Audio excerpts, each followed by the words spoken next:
Welcome to The Explainer. Today, we're diving into a massive fictional history to tackle one of humanity's oldest questions, but we're going to do it on a truly cosmic scale. Okay, so let's just jump right in. This is the big question, right? It's the whole point of our story.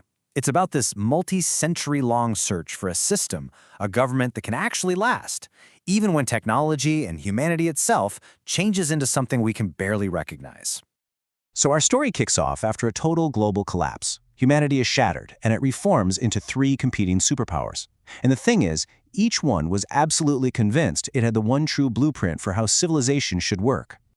And right here, you can really see the core conflict taking shape. You've got the West, built on cold, hard logic, a perfect machine. Then the South, which united faith and physics. And then there's the East, which was all about the idea of constant change, constant evolution.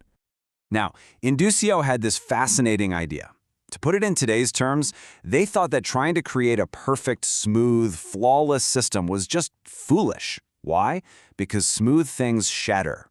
Instead, they built a society with wrinkles, complex, overlapping systems that were designed to bend and flex, not break. And that quote just nails their entire worldview, doesn't it? Folded things endure. So, what happens when these huge, rigid, competing ideas for the future finally collide? Well, the inevitable happened. The great powers went to war. But listen, this wasn't like any conventional war we've ever seen. This was the hyperwar, a meta-conflict that was literally fought across different dimensions. I mean, just think about this for a second. They weren't just fighting over land or resources. They were fighting over time itself. They were rewriting history second by second. They were even fighting inside their own citizens' dreams. But this completely new kind of warfare came at a very, very old world cost. And the cost? Well, it was staggering. In the chaos of the hyperwar and everything that came after, the human population plummeted from 12 billion all the way down to just 5 billion. The species made it through, yeah, but it was changed forever. To even survive in this new world with its warped physics, humanity had to completely reinvent itself right down to the cellular level. This was the beginning of what they called Human 2.0. So, humans were literally re-engineered. They got new organs to resist gravity weapons, new glands to keep them stable in time-distorting fields, and they even got ports to jack their brains directly into the network. This massive biological revolution, as you can imagine, led to an even bigger philosophical one. With their physical bodies basically dissolving into data and light, humanity held a global vote. And get this, they cast their ballots with their own breath. And they chose to ditch that old, rigid ideology of function, of efficiency above all else, and instead embrace form, a society of pure minds, pure expression. So humanity didn't die out. Not really. It just diffused. It became this incredible network of energy and thought. And that led to one of the most unique forms of government you could possibly imagine. So where do they go from here? Well, they head out far from Earth into the cold, silent darkness of the Oort cloud.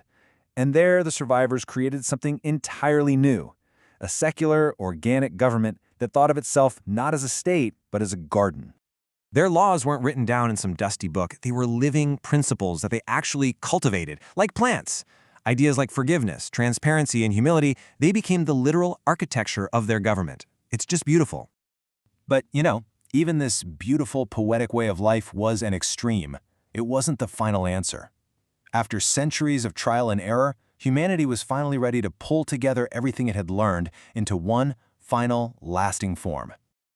And this is where it all comes together, the final government, called the Agamemnon Concordat.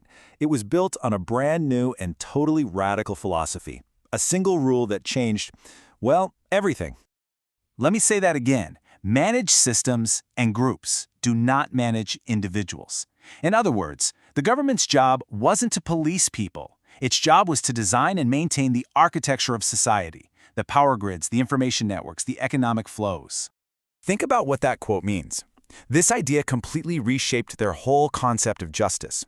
Crime wasn't seen as some individual moral failing anymore. No, it was seen as proof of a flaw in the system, a bug that needed to be fixed.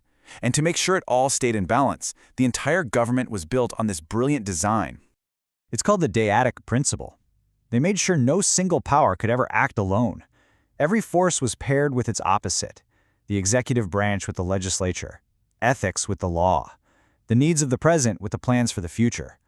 Power became this living waveform, always held in perfect balance.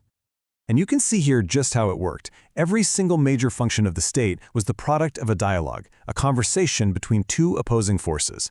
It literally hard-coded partnership into the very machinery of government. It created a self-correcting system that was designed to last for thousands of years. So this entire epic journey, from these rigid, competing blueprints to total war, from transcending the human body to literally growing a garden in deep space, it all led to this one incredible conclusion. The best government might just be one that doesn't govern people at all, but instead focuses on the system itself. And that really brings the question right back to us, doesn't it? If we had to look at our civilization right now as a system, what's its prime axiom? What's the one core principle it really runs on? Something to think about. Thanks for joining this explainer.